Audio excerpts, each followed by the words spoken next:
Noticentro 1, CMI. Buenas noches, bienvenidos a las noticias. Los siguientes son los 3 hechos más importantes de hoy en Colombia. El Consejo de Estado anuló la elección de Roy Barreras como senador de la República.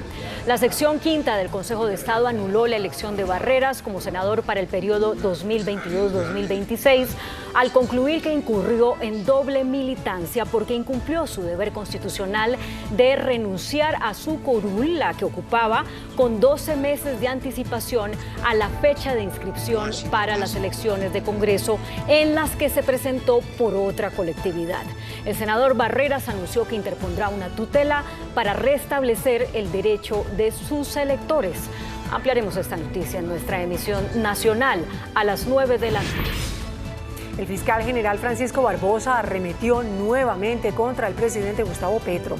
El jefe del ente acusador señaló al primer mandatario de poner en riesgo la vida de funcionarios de la Fiscalía y le pidió asumir su rol como presidente con dignidad. Ampliación de esta noticia en nuestra emisión nacional a las 9 de la noche.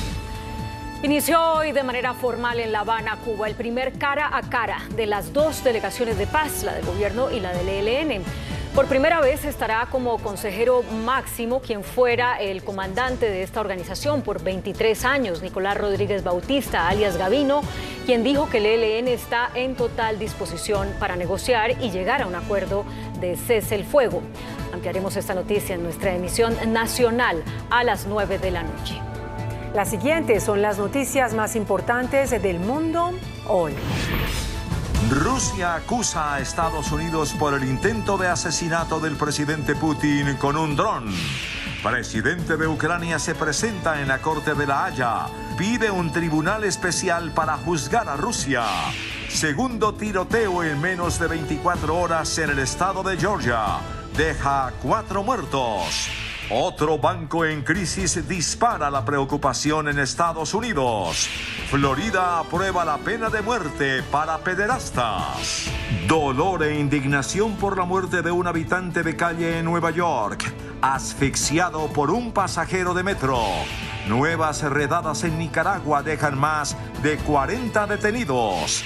Lanzan carro eléctrico que cuesta lo mismo que un iPhone. Con Claudia Palacios y Margarita Ortega. Rusia acusó directamente a Estados Unidos por el presunto ataque con drones contra el Kremlin para acabar con la vida de Vladimir Putin. La Casa Blanca rechazó rotundamente estas acusaciones y tildó a Rusia de mentirosa. Un día después de señalar a Ucrania como el país impulsor y ejecutor del presunto ataque con drones sobre el Kremlin, Rusia acusó a Estados Unidos de ser el autor intelectual del hecho y afirmó que los ataques de sabotaje tras las líneas rusas han alcanzado un impulso sin precedentes. El Kremlin había denunciado con toda contundencia que Ucrania llevó a cabo el ataque con 2 aviones no tripulados con el objetivo de matar al presidente Vladimir Putin, una acusación que Kiev ha descartado de pleno a través de las palabras de su propio presidente Volodymyr Zelensky. En respuesta, Washington negó este jueves cualquier implicación en el supuesto ataque y acusó a Moscú de estar mintiendo pura y simplemente. La Casa Blanca reiteró además que no apoya ni condona ataques de Ucrania fuera de sus fronteras. Según el Instituto para el Estudio de la Guerra, el gobierno de Rusia organizó el ataque con drones en un intento por llevar la guerra a la Audiencia Nacional rusa y establecer las condiciones para una movilización social más amplia en el país. Y el presidente ucraniano Volodymyr Zelensky viajó a La Haya e insistió en la creación de un tribunal especial para juzgar a Vladimir Putin por sus crímenes de guerra. En una visita no anunciada a la Corte Penal Internacional de La Haya, el presidente ucraniano Volodymyr Zelensky pidió este 4 de mayo que Vladimir Putin sea llevado ante la justicia por la guerra en Ucrania. That's why we insist on the tribunal creation. When there is a tradition of inevitable punishment of aggression, then there will be a tradition of guaranteed non-repetition of aggression. Pese a que el tribunal emitió una orden de captura contra el mandatario ruso por crímenes de guerra, Moscú insiste en que no acepta la figura de esta corte. Un segundo tiroteo sacudió al estado de Georgia en Estados Unidos en menos de 24 horas. Un hombre asesinó a tiros a su madre, a su abuela y a una trabajadora de un restaurante. Una serie de tiroteos en la ciudad de Moultrie, Georgia, dejó al menos 4 personas muertas, entre ellas el atacante. El sospechoso mató a su madre y a su abuela en 2 casas contiguas y luego se desplazó al centro de la localidad, donde disparó contra una empleada de un McDonald's. Minutos después, el sospechoso se quitó la vida. Las autoridades manifestaron que están investigando los hechos y que por el momento no está claro si el sospechoso y la empleada del restaurante se conocían. Este sangriento hecho ocurrió un día después que un hombre matara a tiros a una mujer y dejara 4 heridas en un centro de salud en Atlanta, la capital del estado de Georgia. El Banco Central Europeo subió sus tasas de interés en 1/4 punto para situarlas en su nivel más alto desde 2008, con el único objetivo de frenar la creciente inflación en la eurozona. La inflación en Europa siguió subiendo en abril, mes en el que los precios al consumo en los 20 países que emplean el euro subieron un 7% en comparación con el año anterior, razón por la cual el Banco Central Europeo volvió a subir sus tasas en 0,25 puntos porcentuales, un incremento menor a los anteriores, aunque bajo el aviso de que aún hay un largo camino por recorrer para controlar los precios en la eurozona. The inflation outlook continues to be too high and for too long. In light of the ongoing high inflation pressures, the Governing Council today decided to raise the 3 key ECB interest rates by 25 basis points. Después de este aumento, que coincide con las previsiones de la mayoría de los analistas, los tipos de interés de la entidad financiera se situaron entre el 3,25% y el 4%, el mayor nivel desde octubre de 2008. Y con el endurecimiento de la política monetaria, el Banco Central Europeo busca enfriar la inversión y el crédito para frenar la demanda y de este modo contener los precios. Y los bancos Pacific West y Western Alliance se derrumbaron en la bolsa, lo que aumentó el temor de los mercados por una potencial crisis bancaria generalizada en Estados Unidos. La fuerte debilidad en la gran banca estadounidense persiste mientras crecen los temores a que la reciente subida de tasas de la Fed agrave la crisis tras el colapso de 3 instituciones financieras del país norteamericano hace unas semanas.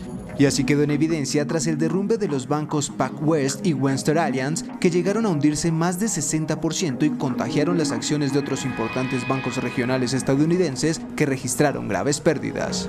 Aunque la volatilidad extrema y las fluctuaciones se sintieron con fuerza en todo el sector bancario, y gigantes como Wells Fargo, JP Morgan Chase y Bank of America también reportaron pérdidas.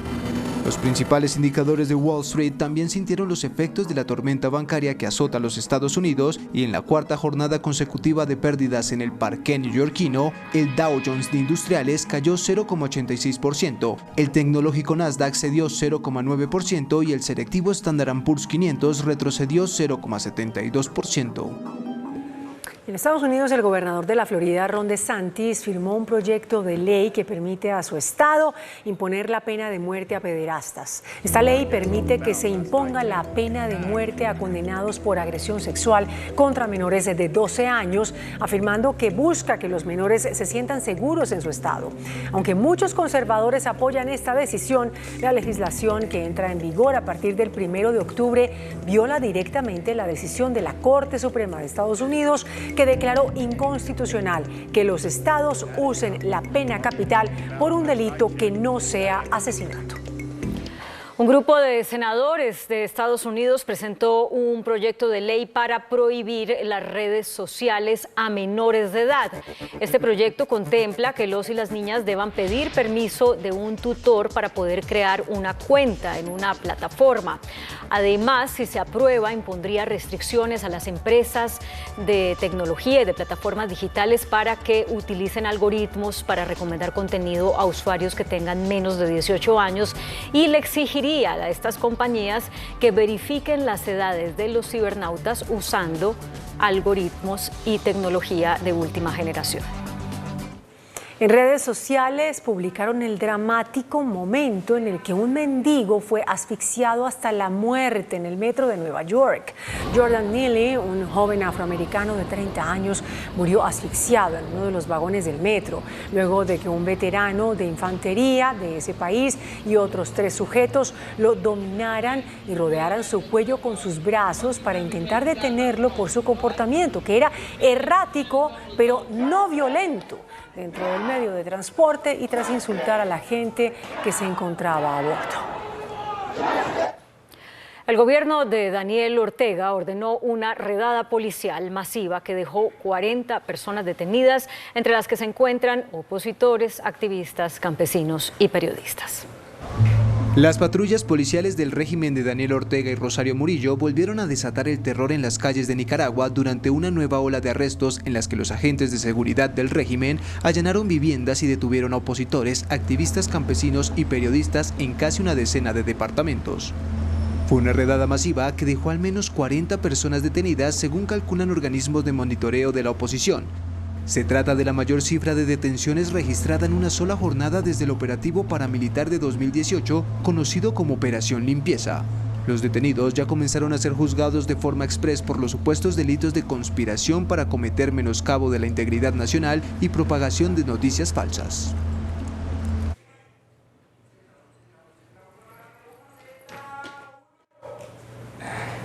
Crean en China un carro eléctrico hipereconómico. Cuesta casi lo mismo que un iPhone. El futuro de la movilidad urbana es eléctrico. Al menos esto es lo que sugiere el cambio de tendencia que se está viendo en el viejo continente al prohibir la matriculación de carros con motor de combustión a partir de 2035. Y aunque el imaginario colectivo es que son muy costosos, el fabricante chino Shenzhou Silly Vehicle creó el Changli, una alternativa económica que cuesta 1.424 euros o poco más de 7 millones de pesos, casi lo mismo que un iPhone 14 Pro. Tiene 2,5 metros de largo, 1,5 de ancho y 1,8 de alto con exterior de polímero. Es pequeño, versátil, caben 4 personas, pesa al menos 1.400 kilogramos y no puede superar los 40 kilómetros por hora de velocidad. Tiene frenos de discos, llantas de aluminio y faros delanteros con diferentes niveles de iluminación e intermitentes. Se puede cargar conectando el cable incluido directamente en cualquier enchufe estándar. Una carga al 100% prometen puede tardar en completarse entre 7 y 10 horas. Lo más curioso es que puede comprarse a través de la plataforma de internet Alibaba y llegarle a la puerta de su casa. Muy buenas noches. Posiblemente el ministerio que más dificultades puede enfrentar hoy el gobierno del presidente Petro es el de Hacienda. Colombia tiene una de las economías más desiguales del continente, donde la riqueza se concentra en unos pocos y la pobreza afecta a la mayoría de la población del país. Nuestro invitado esta noche es el señor ministro de Hacienda, el doctor Ricardo Bonilla. Ministro, muy buenas noches, gracias por aceptar esta invitación. Acaba de aprobar el Congreso el plan de desarrollo. ¿De qué manera el plan puede reducir esa brecha que hay en Colombia, esa brecha económica y social? Gracias también por la invitación. El plan de desarrollo está aprobado, es la carta de navegación del gobierno para los próximos 4 años. Están planteados temas neurálgicos de cómo reducir desigualdad, de cómo propiciar un mejor desarrollo agropecuario, de cómo propiciar en Colombia una reindustrialización y cómo reducir temas cruciales como pobreza y desigualdad. Ahí están los instrumentos. Evidentemente, ahora que está aprobado, viene la fase de reglamentación y que el gobierno empiece a ajustar sus políticas para ponerlas en práctica. Pero bueno, ministro, ¿de dónde va a salir la plata para financiar semejante inversión como contempla el plan de desarrollo? Uno de los principios neurálgicos del gobierno es mantener la regla fiscal. Sí. Es decir, que los gastos que se van a desarrollar estén adecuadamente financiados, no con deuda, sino estén adecuadamente financiados con ingresos ciertos y propios. Sí. Por esa razón, el gobierno lo primero que hizo fue hacer la reforma tributaria. Y la reforma tributaria va en el sentido correcto, que es que el impuesto de renta se redistribuya para que las empresas o sector corporativo comience a pagar cada vez menos y las personas naturales comiencen a pagar cada vez más. Y eso ayude a nivelar la cancha, que hoy está profundamente desnivelada. Esa reforma tributaria debe arrojar 20 billones de pesos adicionales. ¿Cuánto? 20 billones de pesos. ¿La que pasó? Sí, la que se aprobó. Debe empezar por arrojar este año alrededor de 20 billones de pesos. Sí. Eso lo podemos evaluar final del año y dentro de 15 meses podremos evaluar los resultados precisos porque su impacto mayor es en el 2023. O sea, este año, y los contribuyentes declaran 2023 en 2024. Pero, ministro, entonces, allá podemos evaluar. Pero perdone que lo interrumpa. Usted ya dijo, señor ministro, que el impuesto a la renta que pagan las personas naturales en Colombia es muy bajo y hay que reajustarlo. Usted ya lo dijo. ¿Eso es inmediato? No. El tema es, Yamit, que antes de la propuesta de la reforma tributaria se había evidenciado en Colombia un profundo desbalance. ¿Cuál es ese desbalance? Colombia recauda por impuesto de renta aproximadamente 6-7 puntos del PIB. El 80% de ese impuesto lo aportan personas jurídicas, sí. El 20% personas naturales. El desbalance está ahí cuando uno compara el universo de América Latina, en donde en los mejores casos la proporción es 50-50. Y le aportan 8 o 9 puntos al PIB. En los países de la OECD, el impuesto de renta aporta alrededor de 12 puntos del PIB, es decir, el doble de lo que se aporta en Colombia. Y la distribución es 70% personas naturales, 30% personas jurídicas. Claro, eso significa que en los países de la OECD más desarrollados han logrado separar claramente las actividades de las personas naturales con las actividades de las personas jurídicas. En Colombia todavía hay mucha confusión. Y la reforma que se acaba de aprobar o que se aprobó el año pasado comenzó a tratar de separar eso. Y por eso se espera que las personas naturales aporten un poco más. Pero todavía estamos muy lejos de hablar del horizonte OCDE de 70-30. Pero estamos muy lejos. ¿Qué quiere decir, señor ministro? Que seguramente va a necesitarse 1, 2 o 3 más reformas en las próximas 2 décadas, no ahora, sino en las próximas 2 décadas, que vaya tendiendo a nivelar la cancha, a hacerla más equitativa y justa. Pero lo que debe quedar claro para las personas naturales de Colombia, que según usted acaba de afirmar ahora, tienen un bajo margen impositivo, es que se preparen porque viene una reforma donde aumentará la renta, el impuesto de renta para las personas naturales. No, la reforma que ya se acaba de aprobar aumentó el impuesto de renta de personas naturales de altos ingresos y esa se va a mantener. ¿Y usted proyecta aumentarla más adelante? No, lo que estamos diciendo es que tan pronto esta reforma las personas naturales jurídicas declaren y tributen lo del 2023, se podrá evaluar qué pasó finalmente con la reforma. ¿Eso es dentro de cuánto? Eso es dentro de 15 meses. Ah, no.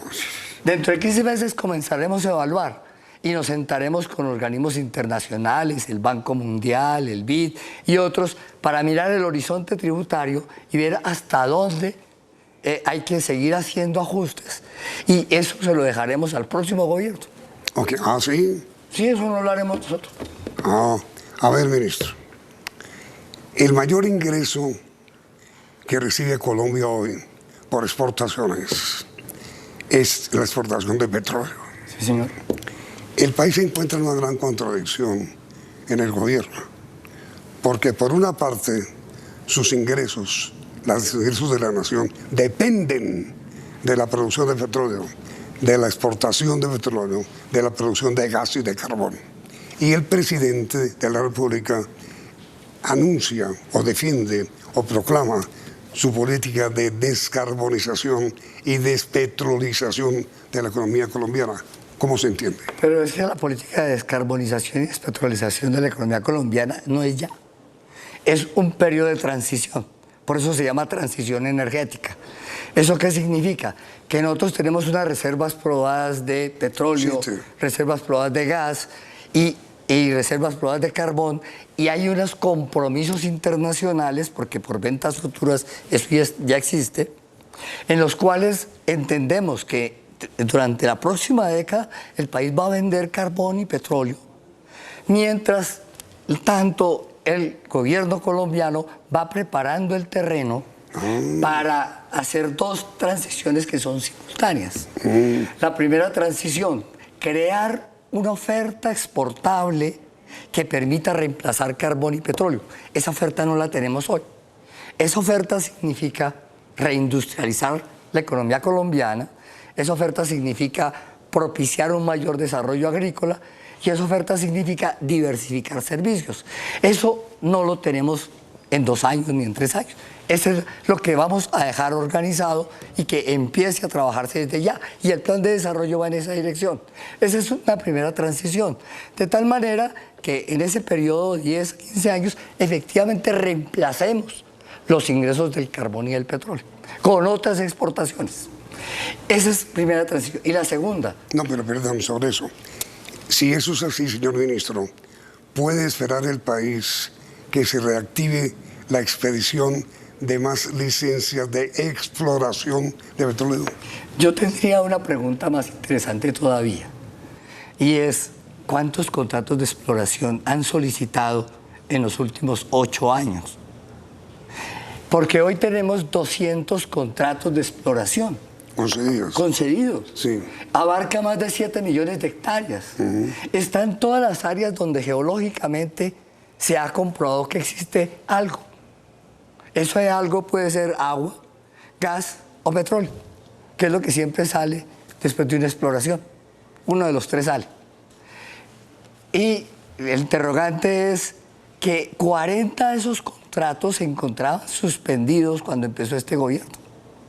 Entonces, le dijimos a Ecopetrol, y eso se está haciendo, reactiven los contratos suspendidos. No necesitamos más contratos, porque ahí hay una serie de contratos de los cuales no se ha tenido ningún resultado.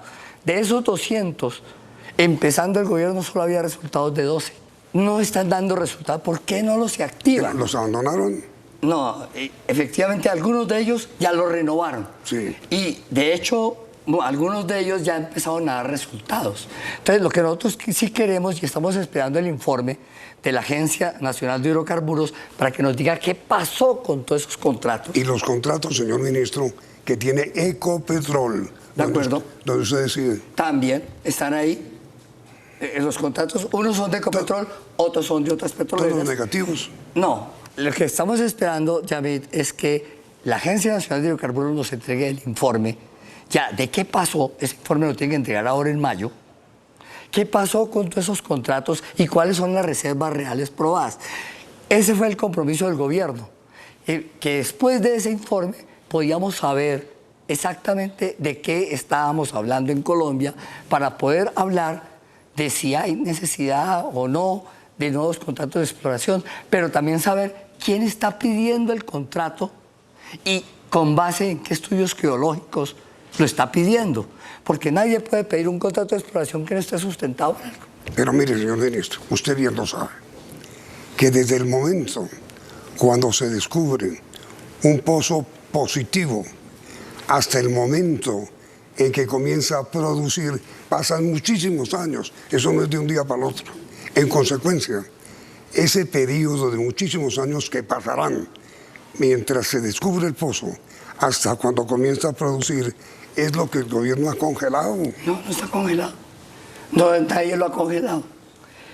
Cuando usted dice contrato de exploración es simplemente que me dice, mire, yo quiero ir a explotar, voy a ponerle cualquier sitio. Voy a ir a explotar en el Puracé. Entonces dice, voy a traer todas las máquinas y los mecanismos para explotar en cierta región por ahí en el Puracé. Eso se lo firmó hoy y usted empieza a traer las máquinas y explora 1, 2 años. Y entonces 2 años me dice, yo aquí encontré que había carbón, perdón, que había petróleo. Y entonces en ese momento salgo y digo, hay un hallazgo. Sí. Y ese hallazgo se prevé que puedan ser 10 millones de barriles o 100 millones de barriles. No hemos vuelto a tener un Caño Limón, ni un Cusiana, ni un Cupiagua hace más de 20 años. Nos van a decir eso. En ese momento, entonces, esa persona, esa empresa, va a decir, voy a comenzar a explotar. La explotación nadie la ha suspendido. Todos los pozos. No, yo sé. Lo que suspendió fue la exploración. No, la concesión de licencias. Lo que se dijo es, si no hay necesidad de más licencias... Cancelemos. No, exactamente. Porque el gran interrogante es, ¿quién está pidiendo la licencia? ¿Y contra qué estudios? Pero mire, ministro, ¿qué de malo tiene conceder licencias de exploración? Por eso, pero para que yo le dé a usted una licencia, dígame con qué estudio geológico le está pidiendo, en qué área del país. Pero si eso se hace, la conceden, no. No lo han pedido. Pídanlo. Pero primero queremos tener el estudio de la Agencia Nacional de Hidrocarburos para que nos diga qué pasó con los contratos que hoy existen. Esta pregunta, ministro. ¿Se han hecho solicitudes de concesión de licencias de exploración de petróleo desde cuando el presidente Petro anunció que se congelaban? No he conocido la primera. Yo acabo de llegar a esto. No sé qué ha existido la primera. Tendríamos que mirar qué nos dice la Agencia Nacional de Hidrocarburos. Yo le diría a Yamid, esperemos el informe de la agencia, porque ese fue el compromiso que finalmente se hizo en el gobierno hacia el mes de diciembre, de esperábamos esos resultados para volver a hablar de si es cierto o no es cierta esa discusión. Mejor dicho, es revisable la decisión. Por supuesto.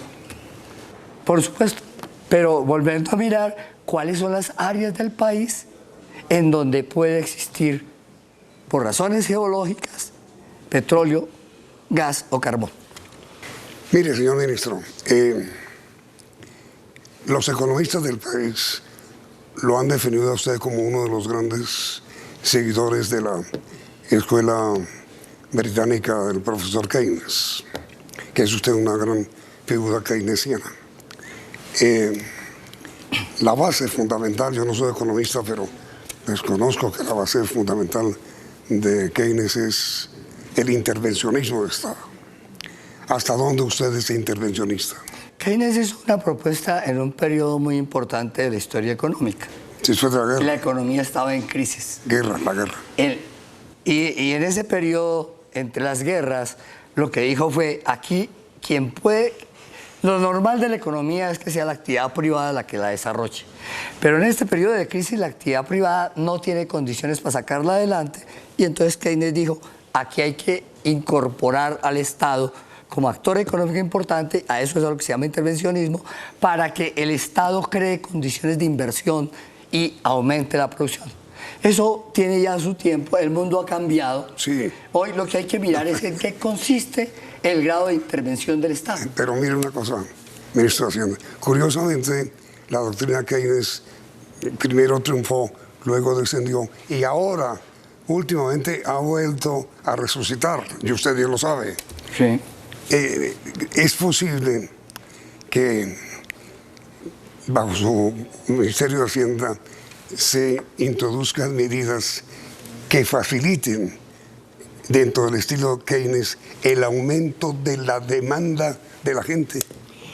El sentido de la propuesta es que yo no saco nada con estimular a la gente con subsidios, yo saco más con estimular a la gente si impulso actividades productivas. Por eso el eje del programa es reindustrializar al país. Pero aumentar la demanda. Si usted reindustrializa, las personas tienen capacidad de compra. Yo puedo crear demanda con subsidios y eso tiene un límite. Lo que es más importante es cómo generó nuevas oportunidades de trabajo. La tasa de desempleo en Colombia es muy alta. Y cuando Keynes estuvo mirando el tema, lo que estaba buscando era que la tasa de desempleo bajara. La tasa de desempleo de cero no existe. Entonces, el pleno empleo es una tasa de desempleo del 3, del 4 o del 5%. La nuestra es del 10%, es muy alta. ¿Cómo la bajamos? Reindustrializando el país. Por eso, aumentando la capacidad de demanda. Aumentando la capacidad productiva para que la gente tenga con qué demandar. Por eso, demanda. Sí. Aumentar la demanda no es aumentar la inflación. No, y a mí. Si usted va a aumentar la capacidad productiva, va a aumentar la capacidad de oferta de los... Perdón que le interrumpa.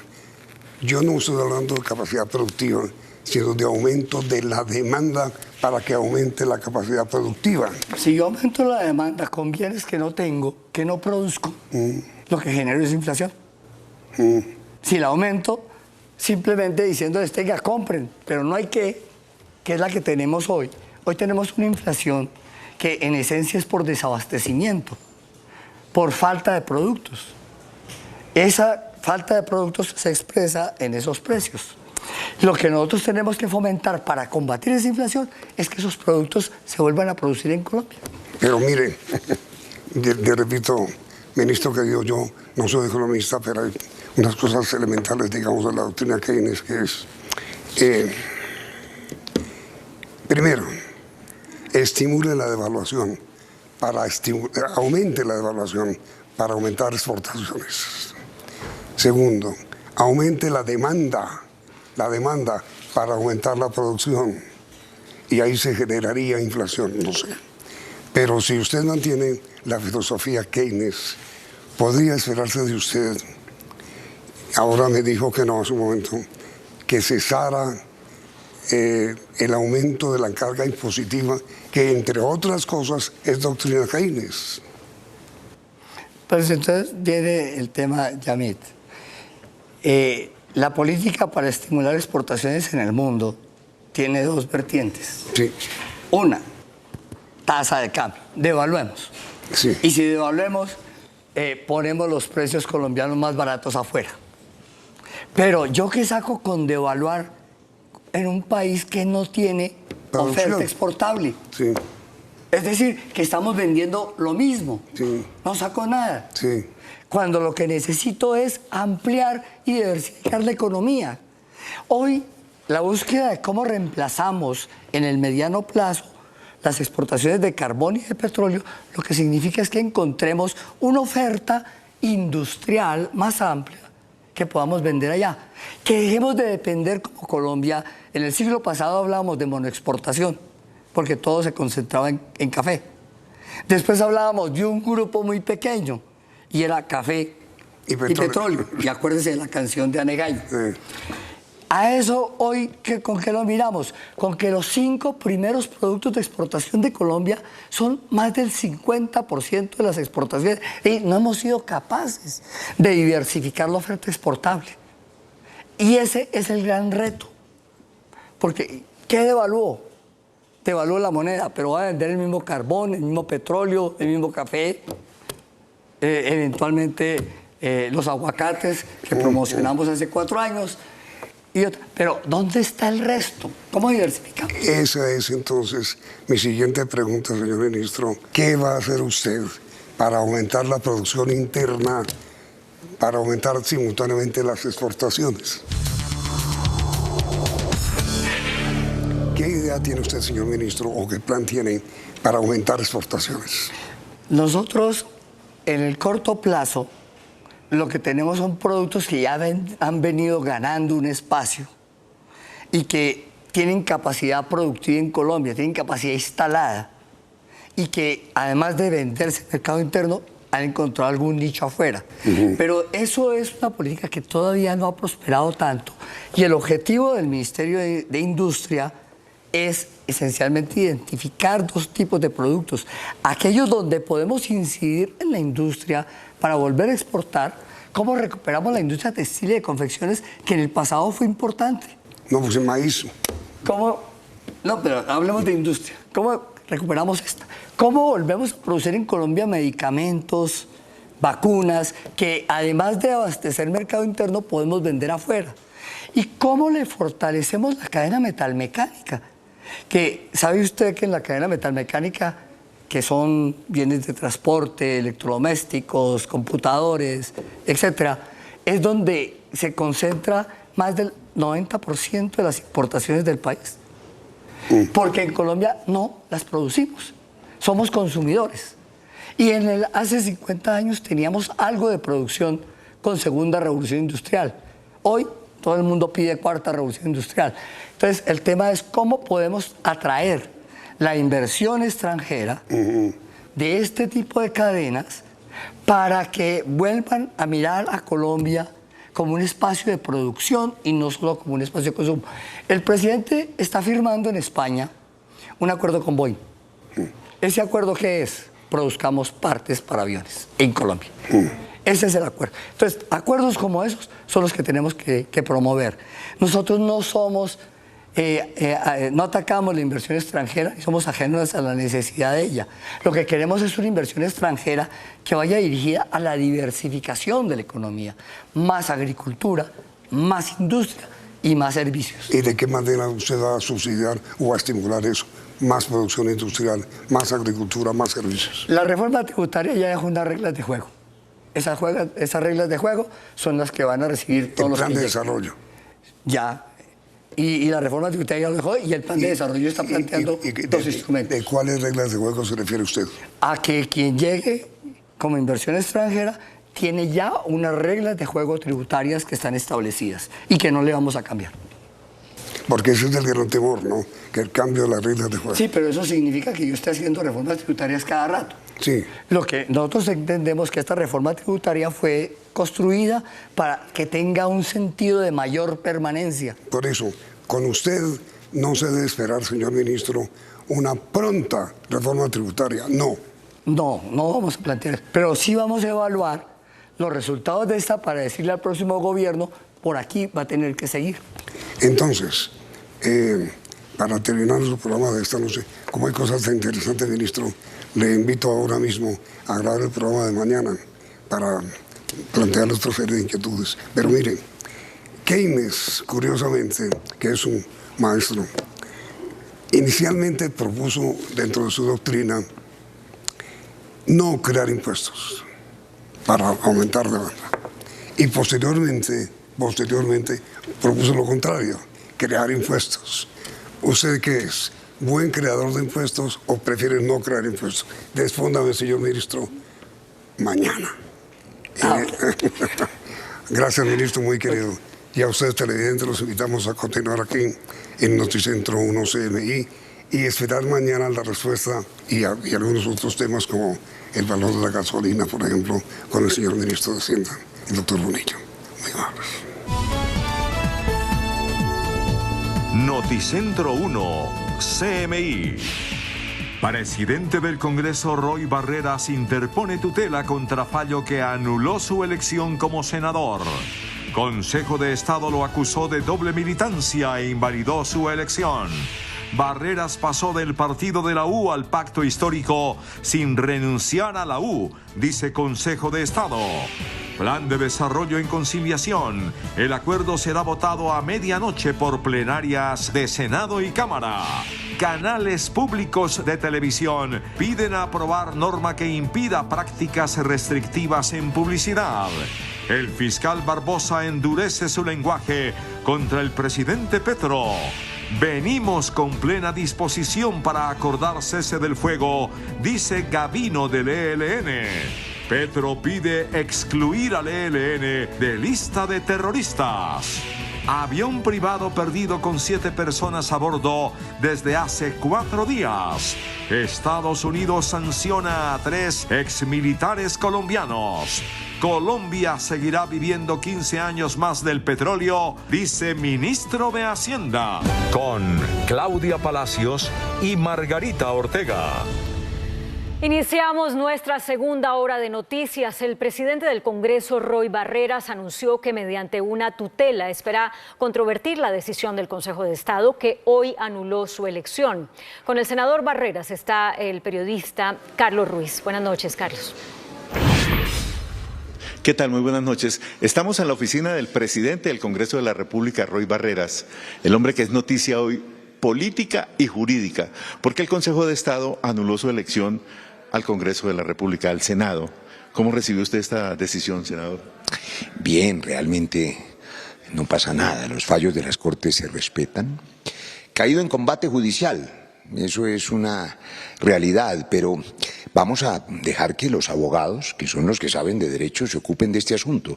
Yo sigo ocupado en las cosas que le importan al país. Aquí detrás de esta puerta tengo la reunión de todos los conciliadores. Voy a presidir la plenaria hoy, como me corresponde, para sacar adelante el plan de desarrollo en su conciliación. Espero que la semana entrante podamos sacar la reforma pensional en las comisiones séptimas, trabajar hasta el último día mientras la salud, el creador y los jueces lo permitan. Pero por supuesto, esto yo creo que no aguanta una tutela, mis abogados van a presentarla y seguramente regresaremos o no regresaremos. Nadie es indispensable, creo que el mensaje es de estabilidad institucional. El primer vicepresidente del Congreso es un senador con mucha experiencia, el senador Miguel Ángel Pinto, y seguramente una vez que se me notifique se ocupará de las tareas con el mismo nivel de eficiencia y de tranquilidad, de manera que lo importante son las instituciones, no somos las personas. La tutela, ¿esa acción con qué argumento central estará? Pues la verdad yo no estoy ocupado de eso porque, como usted sabe, yo no soy abogado. Entonces, pues ellos se ocuparán. Dicen mis abogados que resulta insólito que si a usted lo expulsan de un partido, que es una decisión unilateral, pues si lo expulsan ya no milita en él. Y para tener doble militancia se necesita militar en dos y no en ninguno. Pero además implicaría como una doble sanción, porque si a usted lo expulsan y además le prohíben aspirar en la siguiente elección, le están quitando el derecho a elegir y ser elegido. Pero no me meto en estas disquisiciones jurídicas. El mensaje a los colombianos, a los televidentes, es que hay una gran tarea por hacer. Yo he dicho en estos días que igual el día 22 tenía que notificarme de una decisión médico-quirúrgica por el cáncer de colon y que, por supuesto, tenía que retirarme un par de meses. Coincide este fallo, me anticipan unos 15 días esa decisión, pero la vida tiene que tener propósito para que valga la pena luchar por ella. Y Colombia sí que tiene propósitos, un país en paz, un país justo. Conmigo, los colombianos seguirán contando desde el escenario donde esté, damos la lucha. Aquí hay suficiente carácter y suficiente voluntad y suficiente entusiasmo, que significa con Dios adentro, para seguir dando la lucha por este país. Pero finalmente, ¿es un golpe al gobierno del presidente Petro? Yo creo que nadie es indispensable. A mí me parece que no es un asunto tan delicado, siempre hay quien haga la tarea. Me parece curioso el momento en que se toma la decisión, cuando estamos sacando las reformas, acabamos de aprobar el plan de desarrollo, pero los fallos se acatan, se respetan de manera obediente, porque primero están las instituciones y el mensaje es estabilidad institucional, estabilidad, cero conflicto. Colombia merece estar en paz y yo seguiré trabajando en eso hasta el último día de mi vida. Muchas gracias, doctor Roy. Con mucho gusto, muchas gracias. Roy Barreras, el presidente del Congreso, reaccionando a la decisión del Consejo de Estado que anuló su elección como senador. Con Carlos Ruiz, desde el Congreso de la República, Noticentro 1, CMI. Buenas noches. Gracias, don Carlos. Buenas noches. Y el Consejo de Estado reveló que anuló la elección del senador Roy Barreras por doble militancia, ya que anunció que nunca renunció a la curul con el partido de la U, que era lo que estábamos viendo justamente ahora. Y la plenaria de la Cámara aprobó el Plan Nacional de Desarrollo, que somete a conciliación en las próximas horas. La sección quinta del Consejo de Estado anuló la elección del presidente del Senado al considerar que incurrió en doble militancia, una prohibición contemplada en la ley que se configura cuando un ciudadano pertenece simultáneamente a más de un partido o movimiento político. El camino correcto es la concertación, la moderación y el diálogo. La ley obliga a los candidatos que cambian de partido a renunciar a sus curules 12 meses antes del primer día de las inscripciones a las elecciones a las que aspiran. ¿Qué ocurrió? En el anterior periodo legislativo, Barreras trabajó como senador por el partido de la U. La U lo expulsó de la colectividad el 9 de octubre de 2020 por supuestas diferencias.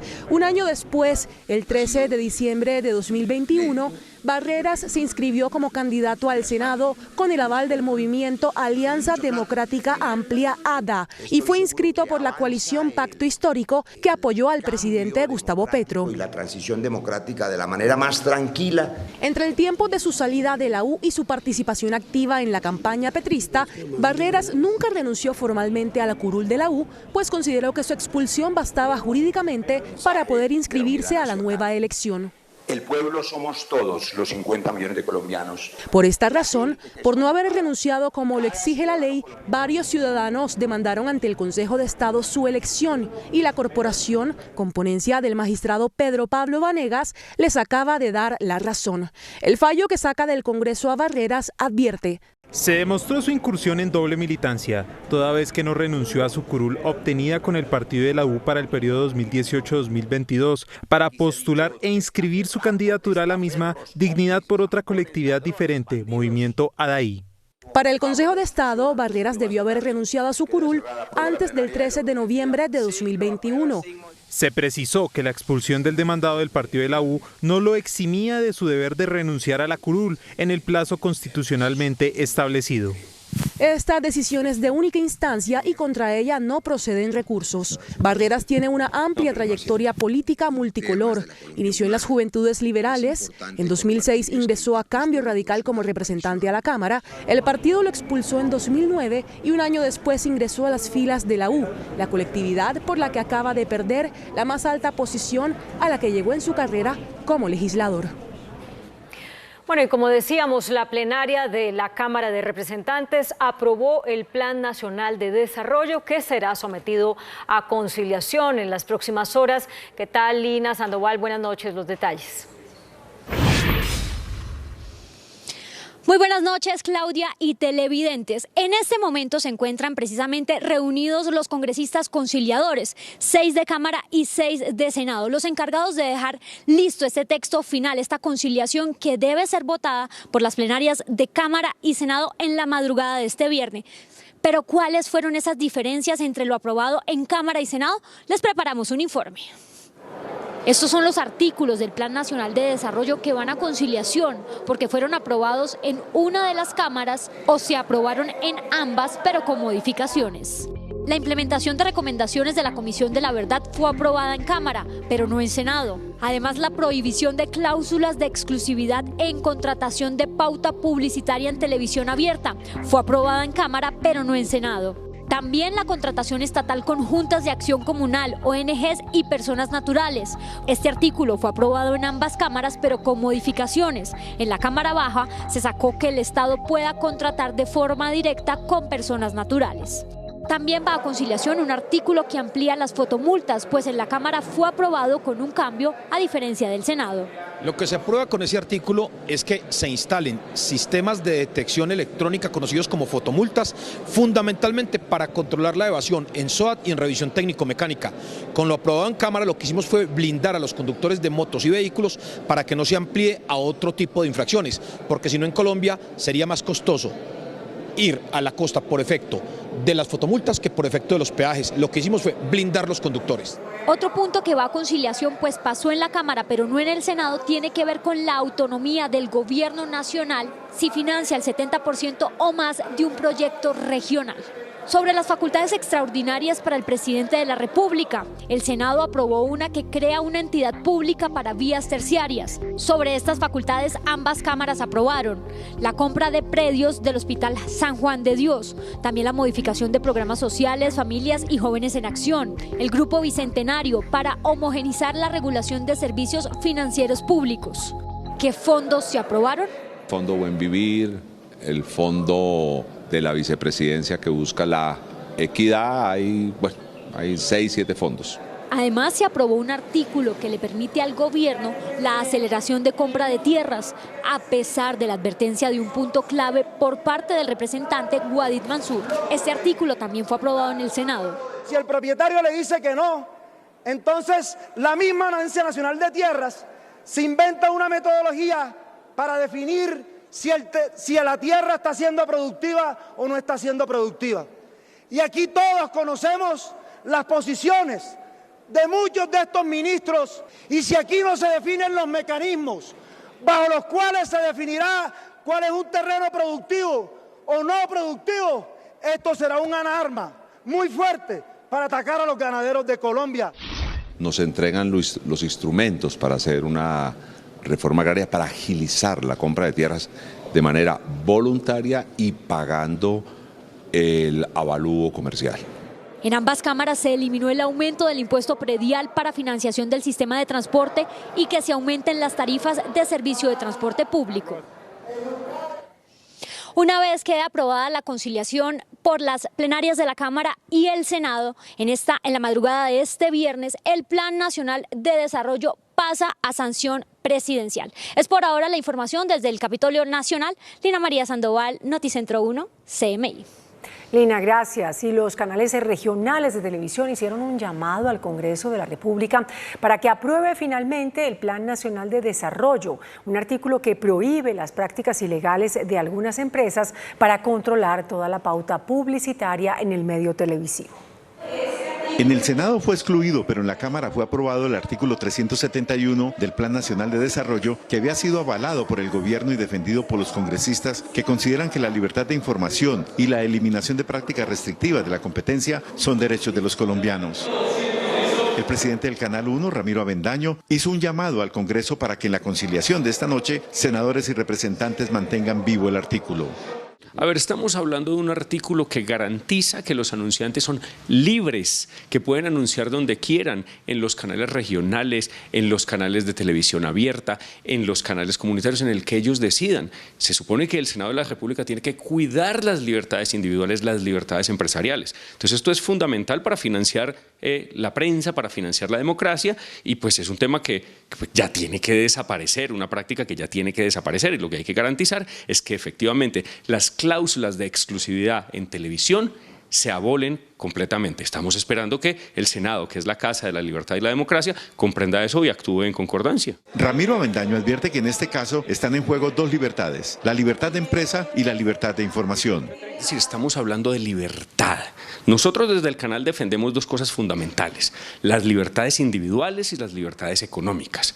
Cualquier cosa que distorsione la toma libre de decisiones, y en este caso de la libertad económica de pautar en un canal u otro, o sea, en los dos canales, digamos, de los grandes grupos económicos, los canales medianos como nosotros, los canales medianos como los regionales, los canales pequeños como los canales comunitarios, está atentando directamente contra las libertades individuales, contra las libertades económicas y contra la libertad de expresión, porque entendamos que la pauta es la que financia el asunto. Nosotros hemos quizá en el país normalizado las exclusividades en este asunto, en este tipo de cosas, pero ya está bueno, y es por eso que eso está allí en el Plan Nacional de Desarrollo. Ya está bueno de que se permita que se concentre la pauta con incentivos perversos que lo que hacen es enriquecer a unos pocos, poniendo en peligro las libertades económicas y poniendo en peligro las libertades individuales y la libertad de prensa. La senadora Sandra Jaimes advierte que el Congreso debe poner fin a prácticas de monopolio en las pautas publicitarias que están promoviendo los canales Caracol y RCN. Este artículo 371 que buscaba democratizar los medios de comunicación para todos aquellos canales emergentes, independientes, eliminando las cláusulas que obligan realmente a que se paute solamente con unos canales dominantes. ¿Qué se buscaba?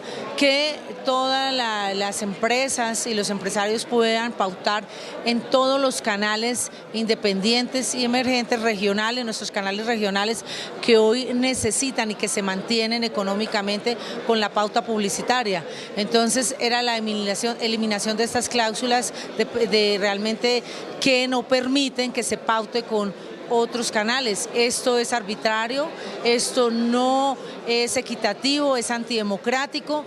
Sabemos que hay unos canales dominantes que tienen avasallado toda la pauta publicitaria y que no permiten que nuestros canales regionales, que canales independientes realmente se suplan económicamente de esta pauta, y esto en este gobierno tiene que cambiar, porque uno de los temas es democratizar los medios de comunicación.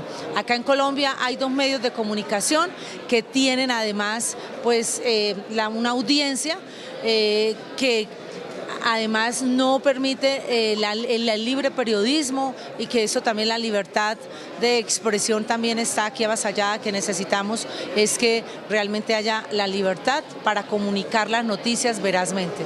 Pero entendamos que la prensa se financia de la pauta. Cualquier cosa que restrinja el acceso a la pauta está directamente atentando contra las libertades empresariales. Y Carlos, déjame decirte una forma, no puede ser que las empresas más grandes de ese país sean justo esas que han crecido en el mundo de la libertad empresarial, las que ahora pretendan que se coarte la libertad empresarial para las empresas medianas y pequeñas que estamos tratando de hacer país.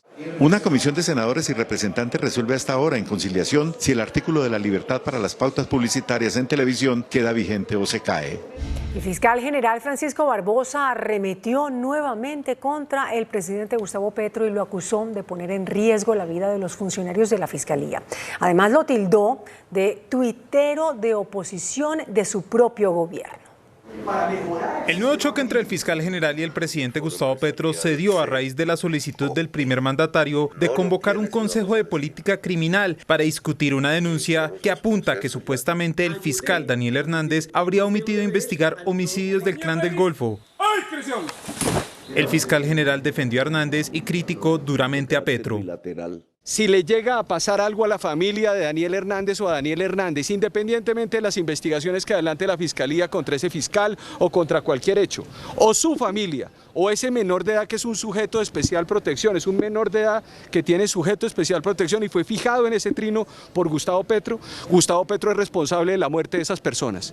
Esto parece que no es la Colombia potencia mundial de la vida, sino Colombia la potencia mundial donde le ponen una lápida a los funcionarios judiciales en Colombia. Barbosa incluso dijo que el presidente se convirtió en un tuitero de oposición. A mí que no me venga con la historia el presidente Gustavo Petro de venir y achacarle a la Fiscalía General de la Nación en una política no de jefe de Estado, sino de tuitero de oposición de su propio gobierno y de la institucionalidad colombiana, de decirle a la Fiscalía General de la Nación que es que la Fiscalía tiene que empujar las investigaciones. Él no es el fiscal general de la Nación y nadie lo eligió para ser fiscal general de la Nación. El fiscal general de la Nación soy yo. El presidente Gustavo Petro contestó en su cuenta de Twitter. Las vidas de 200 personas no solo se pusieron en peligro, sino que fueron asesinadas por el Clan del Golfo, cuando según el periodista Gonzalo Guillén, la Fiscalía ya se había listado antes del asesinato. El fiscal Hernández y su familia debe ser protegido, pero el país merece respuestas. De otra parte, el fiscal dijo que hay obstáculos en el Ministerio de Justicia para implementar la justicia restaurativa. Se convirtió esto en un escenario donde ya no hay diálogo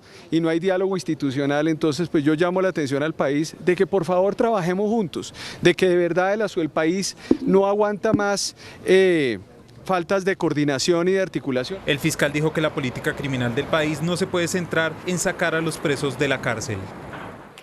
Un grupo élite de la Fuerza Aérea está en operación de búsqueda para dar con el paradero de una aeronave que está desaparecida desde el 1 de mayo. Esta es la avioneta que cubría la ruta Amazonas-San José del Guaviare, que desapareció desde el lunes 1 de mayo. Nosotros como pueblo indígena somos unidos y estamos en condiciones de darle rescate a la vida que no se ha podido hacer en 4 días, solamente sobrevolando por sobrevolar. Es la voz de los familiares de las 7 personas que viajaban en la aeronave de matrícula HK2803. Pueda que se hayan salvado, estén con vida, pero el trauma debe ser impactante. La Aeronáutica Civil y la Fuerza Aérea adelantan las labores de búsqueda. Hemos tenido un apoyo terrestre, hay 2 lanchas buscándolos, estamos entrando en una zona muy difícil y en ese orden de ideas conservaremos la búsqueda. La Defensa Civil apoyaría las operaciones en zona boscosa. El ministro de Justicia, Néstor Osuna, aseguró que el gobierno dará cumplimiento a las recomendaciones de la Comisión de la Verdad. Esto dijo Osuna sobre la polémica por el hundimiento en el Senado del artículo del Plan de Desarrollo que implementa las recomendaciones de la Comisión de la Verdad. Este gobierno está comprometido con las recomendaciones que hay en ese informe de la Comisión de la Verdad. Incluirlas en el Plan de Desarrollo pues nos habría obligado a aquello que de todas maneras vamos a hacer aunque no estemos obligados. Entre las recomendaciones se propone el cambio en la elección del fiscal general. El informe lo que propone es que dentro de varias cosas que se podrían reformar, cabría pensar en otras formas de reforma de la elección de varios dignatarios de la nación y de la forma como está articulada la justicia. Pero no estoy pensando en coyunturas de ningún funcionario específico. Osuna no quiso referirse a las recientes declaraciones del fiscal Francisco Barbosa. Ningún comentario. En Madrid, el presidente Gustavo Petro se reunió con el presidente del gobierno español, Pedro Sánchez. En el Palacio de la Moncloa, el presidente Sánchez anunció 1 millón de euros para fortalecer los diálogos de paz con el ELN y habló del estatus político de esa guerrilla. El informe es de nuestro enviado especial, Gerardo Aristizábal. Hola, buenas noches. Con una reunión de 1 hora de carácter privado, los presidentes del gobierno español, Pedro Sánchez y Gustavo Petro de Colombia, convinieron lo que van a trabajar conjuntamente las dos naciones: educación, trabajo, infraestructura y, por supuesto, el tema de la paz. La petición que en esta materia le hizo el presidente Gustavo Petro al gobierno español.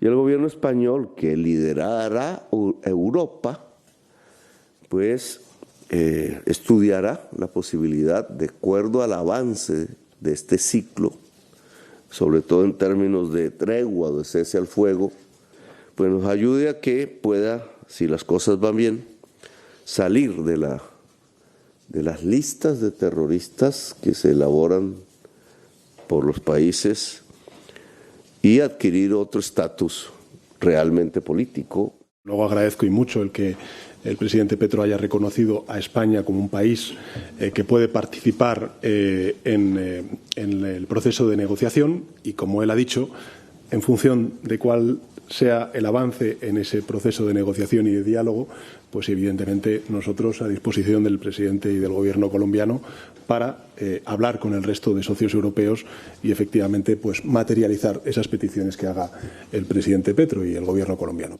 Los dos mandatarios, en declaración ante los periodistas españoles y colombianos, manifestaron el alcance de los convenios suscritos entre España y Colombia. Va a dar acceso a estudiantes de ambos países a los respectivos sistemas de educación superior, la lucha contra la delincuencia, la seguridad, el deporte, la cooperación social y laboral, el transporte, las infraestructuras ferroviarias. La relación se convierte en una sociedad, hacernos socios de un mundo más productivo, indudablemente, por tanto más próspero. Y un tema de interés particular es el de los empresarios españoles. Reunión que sostuvo el presidente Gustavo Petro con el grueso de quienes invierten en Colombia. Alcance de 26.000 millones de euros a la fecha, que son 28.000 millones de dólares. Temas como la certidumbre jurídica que reclaman los inversionistas, avalado por el presidente de la ANDI, Bruce Whitmaster, quien acompañó en esta comitiva al presidente Gustavo Petro en su visita de Estado a España.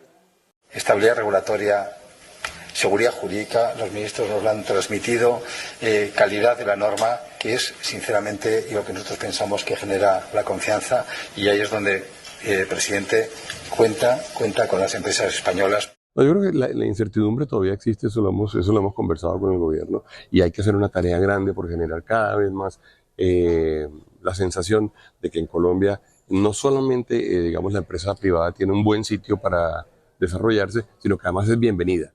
Mañana en Salamanca, el presidente Gustavo Petro culminará su visita a España, luego se trasladará a Portugal. ¿Qué hará en Salamanca? Dictar una conferencia sobre la paz total y la transición energética, dos caballitos de batalla que él dice son indisolubles.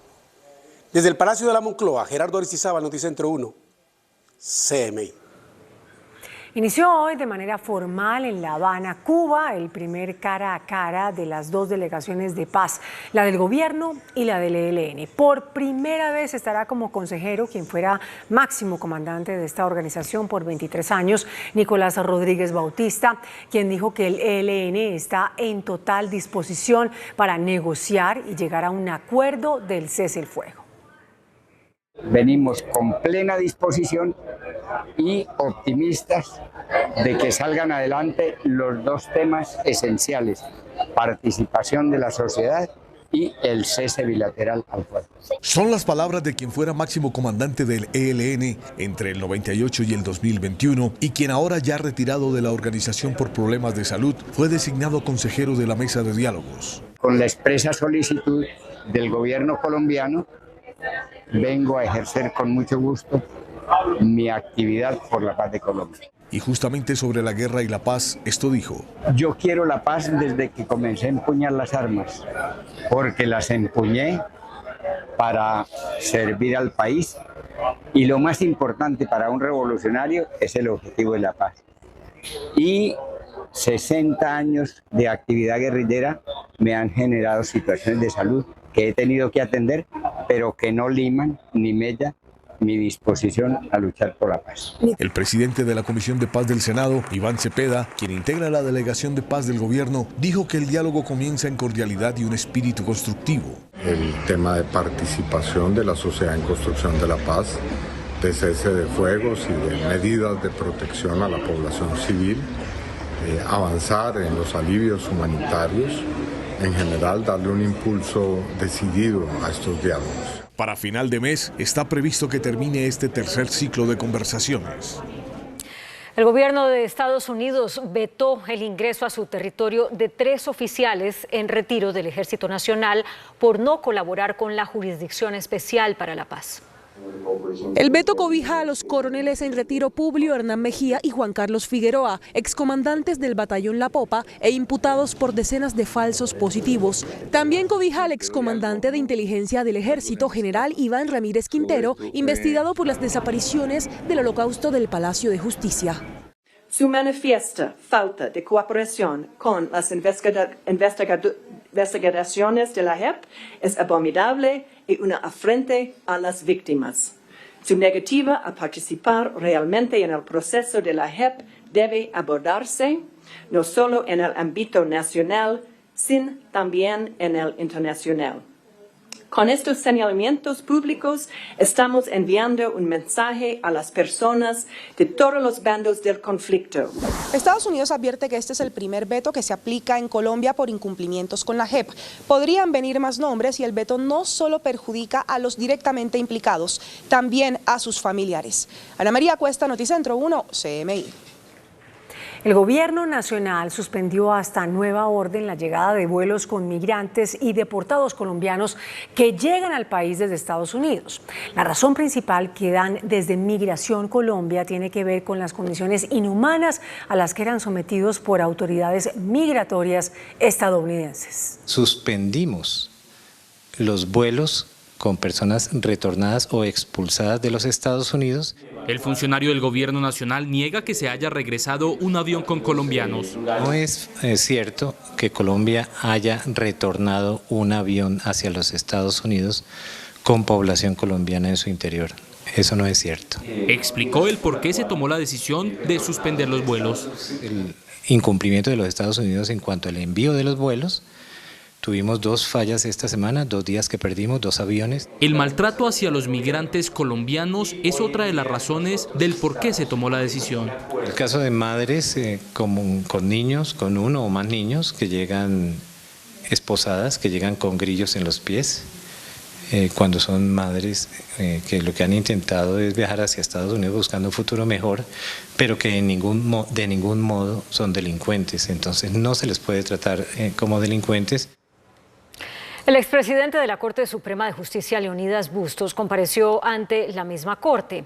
Pidió que se anule la acusación en su contra por el llamado cartel de la toga. Bustos cuestiona que la Corte no acceda a una serie de pruebas que solicitó con las que intenta controvertir al principal testigo en su contra, el exfiscal Luis Gustavo Moreno. No a la reducción de pie de fuerza, le respondió el ministro de Defensa Iván Velázquez a la Comisión de la Verdad luego de que recomendara reducir el número de efectivos. La recomendación de la Comisión de la Verdad que hizo al Ministerio de Defensa de reducir su pie de fuerza no fue bien acogida por el ministro Iván Velázquez. En este momento no es adecuado reducir el pie de fuerza. Yo creo que tenemos que ir en una acción progresiva. Podríamos afirmar inclusive que hay una necesidad ahora de incrementar pie de fuerza. Se pronunció respecto a la crítica situación de orden público que se vive en el municipio de Cartagena del Chairá, en Caquetá, donde hace presencia disidencias FARC. El municipio amaneció con vallas y con mucho despliegue como de poder de presencia de estas disidencias. reveló que hay 21 antenas de telecomunicaciones dañadas por la guerrilla. Otro guardia indígena del Cauca fue asesinado en medio de combates entre el ELN y las disidencias de las FARC, ahora autodenominadas Estado Mayor Central. Solo este año ya son cerca de 35 los indígenas que han sido asesinados por los grupos armados. Las organizaciones indígenas se declararon en emergencia. Desde ayer, en la vereda Los Robles de Jambaló, se presentan fuertes enfrentamientos entre el ELN y las disidencias de Iván Mordisco. La comunidad indígena quedó en medio del fuego cruzado. El guardia indígena William Vargas resultó herido en medio de los combates. No pudo ser trasladado a ningún hospital y perdió la vida. La paz de los armados no es la paz de la organización del movimiento indígena. Además de exigir un cese inmediato de hostilidades, la petición de la comunidad indígena es clara. Les pedimos a ellos que abandonen los territorios. Su presencia ha traído desarmonías, ha traído consecuencias negativas para el gobierno indígena y para las comunidades. 35 indígenas asesinados este año los obligaron a declararse en emergencia. La guerra sigue en los territorios. Hacemos un llamado al alto comisionado, a los organismos internacionales de paz, que pongan los ojos sobre la situación que está pasando en el Cauca, una situación de violencia y reclutamiento muy fuerte. Hoy, y ante los señalamientos de estar armados porque llevan sus bastones de mando en la mano, la Guardia Indígena se tomó el centro de Bogotá hasta la Plaza de Bolívar y rechazó la estigmatización y le recordó a los colombianos que el bastón de mando no es un arma, sino un símbolo de autoridad, de resistencia pacífica y que significa nuestra madre tierra. La Corte Suprema de Justicia avaló la extradición a Estados Unidos de Omar Ambuila, exfuncionario de la DIAN. Una corte de la Florida requiere a Ambuila por realizar presuntamente transacciones prohibidas para su enriquecimiento personal y ocultar sus ganancias ilícitas.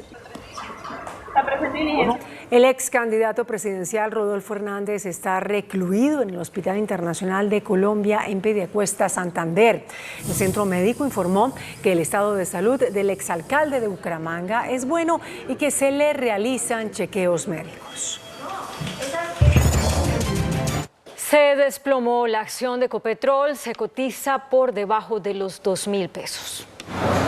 Hoy cerró por debajo de los 2.000 pesos, cotizándose a 1.990 pesos, lo que representa una disminución de 2,69%, llegando a niveles de septiembre de 2022. En la variación anual, el precio de la acción se ubicaba entre 1.300 pesos en promedio en mayo de 2022, lo que representa una caída del 39,6% en el último año. Parte de la situación se da por la disminución en el precio del barril de petróleo, que si bien hoy cerró al alza, en la semana cayó de 80 a 72 dólares el barril, una caída del 10%. Por el lado del dólar, se mantuvo la tendencia a la baja a 4.616 pesos para una reducción de 51 pesos. Si se mejora la certidumbre política y la incertidumbre desde luego se disminuye, el precio del dólar va a tener un mejor comportamiento hacia la baja. La tendencia se mantendría en próximos días. El ministro de Hacienda, Ricardo Bonilla, sostuvo que el país tendrá que seguir viviendo del petróleo y del carbón por lo menos 15 años. Durante el foro convocado por la Financiera de Desarrollo Nacional, el ministro de Hacienda, Ricardo Bonilla, anunció que la venta de petróleo y carbón se mantendrá por un tiempo de 15 años. El funcionario fue enfático en señalar que un cambio de bienes exportables toma un tiempo y precisamente la tarea del gobierno es trabajar en esa diversificación. Hay que ir propiciando las condiciones para que con una diversificación de la economía vayamos encontrando los reemplazos en la oferta exportable a lo que hoy son las exportaciones de carbón y petróleo. El jefe de la cartera de Hacienda sostuvo que se vienen reactivando cerca de 40 contratos de hidrocarburos que estaban suspendidos. Pero eso no lo conseguimos en un año ni en 2 años. Esa es una transición que puede llevar 10, 15 años. Del informe de reservas de petróleo y gas, el gobierno determinará si habilita nuevos contratos de exploración. El DANE reportó una caída de las exportaciones en marzo.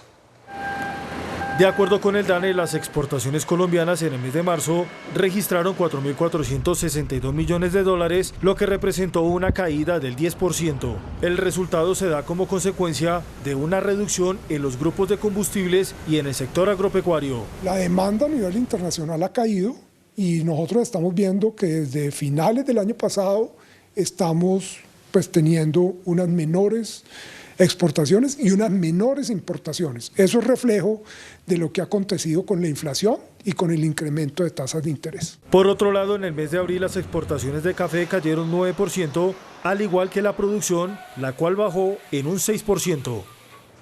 Jorge Castaño renunció a su cargo como superintendente financiero. Castaño deja el cargo luego de 7 años al frente de la entidad. César Ferrari, asesor económico del gobierno, es el más firme candidato para sucederlo. El índice de capitalización de la bolsa, que mide el comportamiento de las 25 principales acciones, cerró a la baja.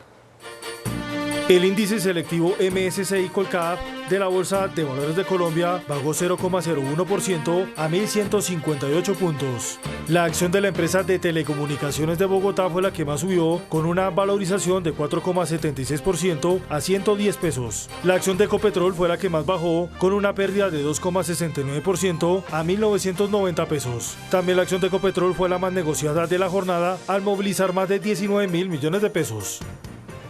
El dólar cerró a la baja. Indicadores económicos en Noticentro 1, CMI. La tasa representativa del mercado que regirá para mañana viernes será de 4.616 pesos con 58 centavos. Los profesionales del cambio compran la divisa en promedio en 4.470 pesos y la venden en 4.550 pesos. Un euro cuesta 5.068 pesos con 50 centavos. La libra de café en Nueva York se cotizó a $1 con 86 centavos. El azúcar se transó en 25,56 centavos de dólar la libra. El barril de petróleo WTI se cotizó en $68 con 59 centavos. La referencia Brent para Colombia se cotizó en $72 con 53 centavos. Una acción de Ecopetrol cuesta 1.990 pesos. El presidente Gustavo Petro reconoció que el cambio que prometió a los colombianos es más difícil de lo que pensaba, porque en su concepto hay grupos muy privilegiados que tratan de bloquear sus reformas. En primera página del diario El País de Madrid se presenta hoy el reportaje que la directora de ese medio, Pepa Bueno, le hizo al presidente Gustavo Petro, quien reconoce las dificultades que, según él, ha encontrado en su propósito de realizar desde el gobierno los cambios que prometió en campaña. Le preguntaron al presidente, 9 meses en el poder, ¿qué le han enseñado a Gustavo Petro que no supiera? Petro respondió sonriendo, digamos que me han enseñado que el cambio es más difícil de lo que pensábamos. Si los cambios se dan, será porque el pueblo quiere, hasta donde el pueblo quiera, ni un metro más, ni tampoco un metro menos, hasta donde el pueblo quiera. Pepa Bueno le pregunta si encuentra muchas más resistencias al cambio de lo que pensaba. El jefe de Estado contesta, hay una porción de la población que apuesta a no cambiar. Hay un núcleo de poder muy privilegiado, enriquecido a través de ordeñar al Estado. Es una actitud parasitaria, rentista, tiene que ver más con el feudalismo que con el capitalismo, pero que ha hecho crecer a este grupo de personas que fueron derrotadas por mí en las elecciones pasadas. La directora del País le pregunta si se equivocó con el primer gobierno que hizo. Petro respondió, algunas de las personas que convoqué al gobierno, en lugar de plantear un diálogo serio, se dedicaron a hacer trampas. Ahora el gobierno es más homogéneo, más de las fuerzas que ganaron las elecciones. El presidente no mencionó a quién se refería, pero en una declaración que hizo a la W Radio, precisó que la salida del exministro de Hacienda Ocampo se debió a que hubo episodios que le minaron la confianza en él. Y en la misma respuesta el presidente, ya sin la coalición original, advierte, creo que vamos a tener una mayoría parlamentaria más débil, pero mayoría. Eso hará menos costosa la aprobación de leyes y quizás tendrá la posibilidad de diálogo franco con la sociedad. El diario El País le pregunta si cree que va a conseguir la paz al término de su mandato y el presidente responde analizando que parece que el consumo de cocaína en Estados Unidos parece haberse desplomado y por lo tanto Colombia empezaría a desconectarse del mercado internacional de la droga, lo que serviría para que muchos grupos que tienen armas dejen de tenerlas. De ahí que casi todos hayan dicho que sí a un proceso de paz total. El presidente Petro reafirmó aquí su respaldo a la inclusión del llamado Clan del Golfo en las conversaciones para la paz total, diciendo, muchas bandas propiamente criminales sin raíz política han dicho que quieren un proceso. A mí me da cierto optimismo. Hay que aprovechar el momento. El diario El País le pregunta por qué cuesta tanto que haya un acuerdo en Venezuela entre oposición y gobierno como lo está promoviendo y responde, Hay un temor, un miedo inicial y lo entiendo porque yo he sido también presa de ese miedo. Es la creencia de que si el grupo en el poder lo pierde, lo extermina. Lo mismo al revés. Entre oposición y gobierno no hay confianza en lo mínimo.